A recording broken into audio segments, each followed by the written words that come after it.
Hi guys, welcome back to my channel and to today's video where we're going to be looking at coloured pencil basics. So if this is something that you are struggling with, or you're just starting out in coloured pencil and you're confused about all the different terminology like blending, layering, all of that kind of stuff, then this is going to be the video for you, so let's get straight into it. So we're going to be looking at shading, layering, blending and colour mixing.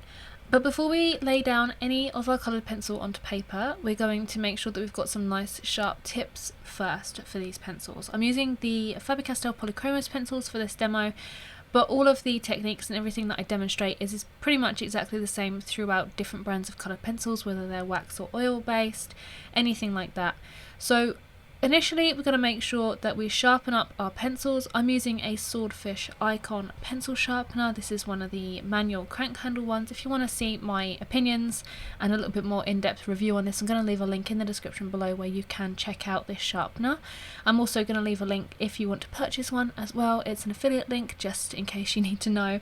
And yeah, that's what I'm using to sharpen up these pencils. They give really nice sharp points, and this is going to help us when we're adding down our initial little look at shading.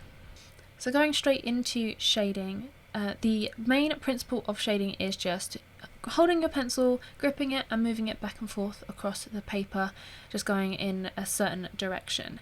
Now when it comes to shading, it does kind of make a difference where you hold your pencil, and I always say for shading with coloured pencils you want to make sure that you build up some shading layers before you get to the details, and you want to use a nice light pressure when doing that. And the best way to do that is to do what I'm doing here and hold the pencil quite far back, so kind of mid to end of the pencil. That allows you to get a really nice loose grip, and it limits the amount of pressure that actually is able to go through the tip of the pencil. So holding it quite far back, as you can see I'm doing here, just allows you to get really nice soft shading. There's no kind of stop-start lines, everything is the same tone and everything blends really nicely, and you can see the outcome of holding the pencil this way. I've got a really loose grip when doing this as well, and sometimes I even use the pencil like right on its side, like pretty much touching the paper, and then shading back and forth that way. And the further back you hold your pencil and the more kind of parallel to the paper you hold it, just allows you to really limit the amount of pressure going through there, so you can get some really nice light layers, and you can continue to shade over and over so you can build up the saturation of colour that way. I'm just demoing when you hold the pencil quite close to the tip. You can see that my hands really move forward. In fact, when I hold my pencil this way you can barely see what I'm kind of doing, but you can see that when you hold your pencil closer to the tip you can get a lot more powerful saturation of colour down there, but you can see that there is like a little bit of banding through this shading, and it's not as consistent and smooth as when you're holding the pencil on the sides. So I always recommend to shade using the pencil on its side and holding it quite far back, as opposed to going in and holding it near the tip. So now we're going to move on to layering, and when you are layering you tend to want to work from light to dark with coloured pencil, especially if you're working with a cotton based paper like I am here. It's the Fabriano Artistico. If you're working on something like a pastel mat, you can work your lighter colours over your darker colours, so it's not so much of an issue. But with a cotton paper like this and coloured pencil in general, we tend to work from light to dark just because it's so much easier to do it that way. So when we are layering our coloured pencils, we're taking that initial technique of the shading. As you can see, I'm holding my pencil kind of in the mid-range and I'm just shading back and forth, going over multiple times and getting that initial saturation. In this case I'm using a yellow, so getting that initial yellow saturation down. So the basic principle of layering is just building up your colours over the top of one another, working from light to dark. So as you can see now I'm adding in a different tone, I'm adding in a green. I'm still keeping that basic principle of the shading just by moving the pencil back and forth, limiting the amount of pressure and building everything up in nice smooth light layers. And that's pretty much the essence of layering, is just building your pencil colours over the top like this. And we'll see in the colour mixing stage how the layering, like the way in which you use your pencil, so if you're using a light and then going darker, or if you go dark and then light, we'll see just how much that changes.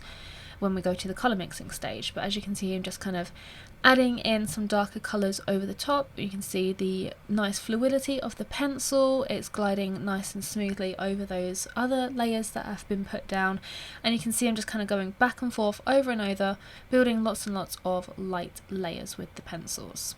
When you're layering something like fur, what I tend to do is start off with these initial shading layers, so putting down maybe 2 or 3 colours by going in with shading, and then instead of going in and layering with more shading for the detail, what I tend to do is just switch to using a bit more of a line method to add in fur or any other texture that may be there, but still using that same basic principle of working from light to dark when layering coloured pencils. As I did with the shading, I'm just showing you how you can layer by going in with a harder pressure. As you can see, my hand is closer towards the tip, so I'm exerting a lot more pressure onto the tip of the pencil so I can get a much sharper definition and saturation of colour. But as you can see with this, I'm getting a lot of banding, the colour is very inconsistent. I may be getting a really nice strong colour, but it's not smooth and nice and consistent, and I won't be able to get as many layers down when adding the coloured pencil in this way, because it's going to really kind of diminish the tooth of the paper. Whereas if you're shading the light layers, like on the left hand side of the example there, you can pretty much get infinite amount of layers. Well, not infinite, but you can get a lot more layers down going in with that lighter pressure and shading that way, rather than going in with the harder pressure. Moving on to blending, and I do actually have a couple of in-depth videos regarding blending, dry blending methods and wet blending methods, which I'm going to leave in the description below for you guys, because it's a much more kind of different approach. There's different approaches whether you use wet blending methods or dry blending methods, but I'm just going to cover them really quickly here. But if you want an in-depth thing, go and check out those videos. So with blending, you want to make sure that you are shading and layering, so using the previous 2 steps. So you want to make sure that you're building up a nice saturation of colour, getting enough layers down onto your paper before you go through and start blending.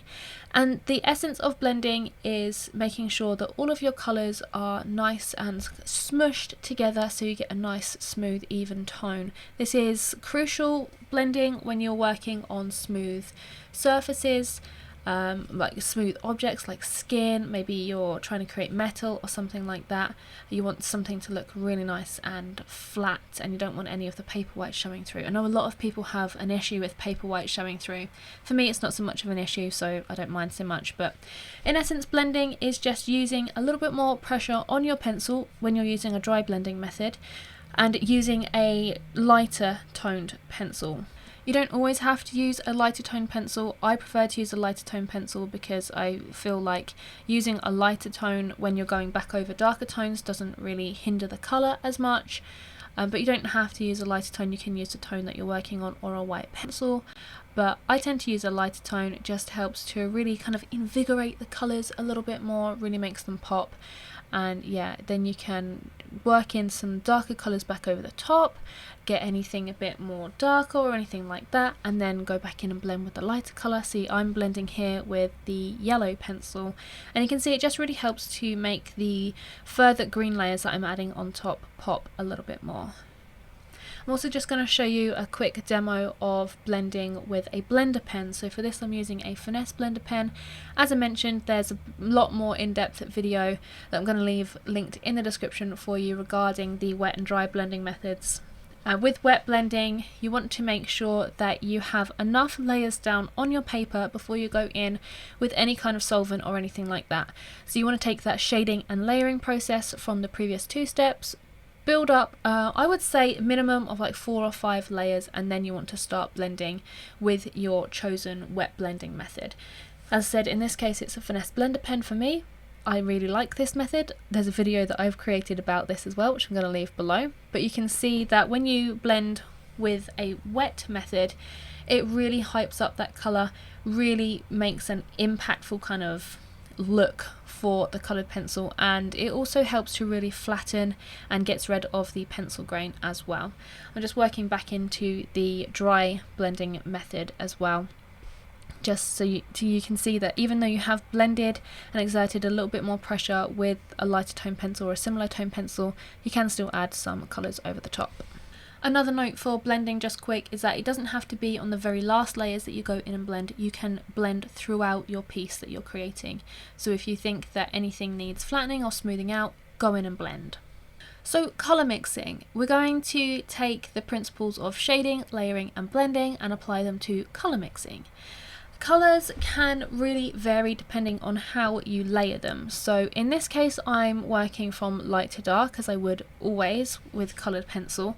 I'm going to show you an instance of putting down a sort of mid darker tone pencil and then putting yellow over the top just to see how much it changes. So the very first one I've put yellow and then this lighter green, and then this second instance I'm putting the green down and then the yellow.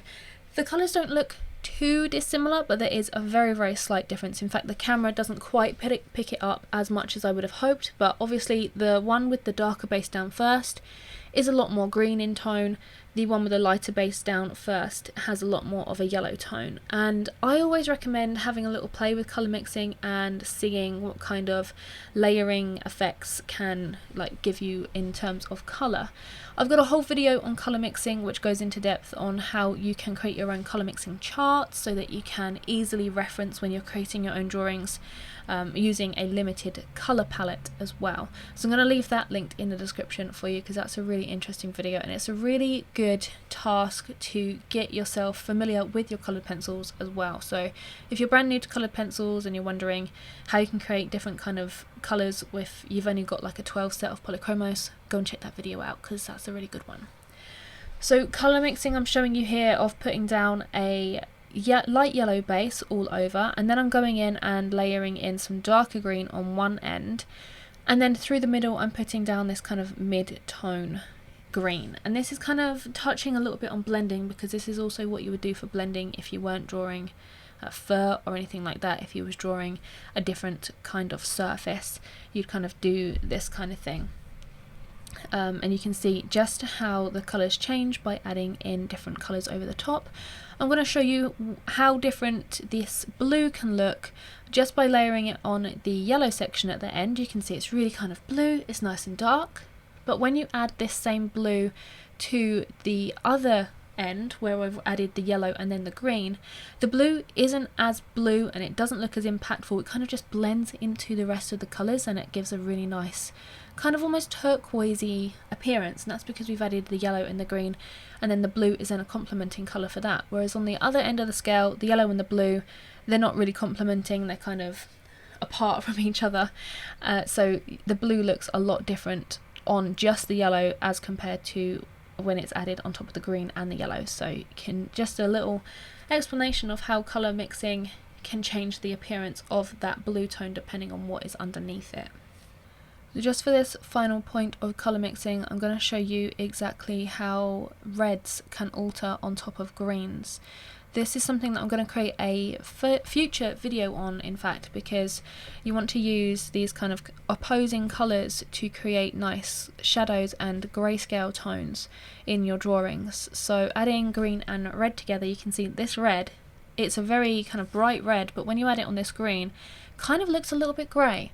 And that's another element of colour mixing, of working with these opposing colours, these contrasting colours, and seeing what you can come up with and what you can create. So I'm going to create a whole different video on exactly adding purples to oranges, as I often describe in videos, and that kind of stuff.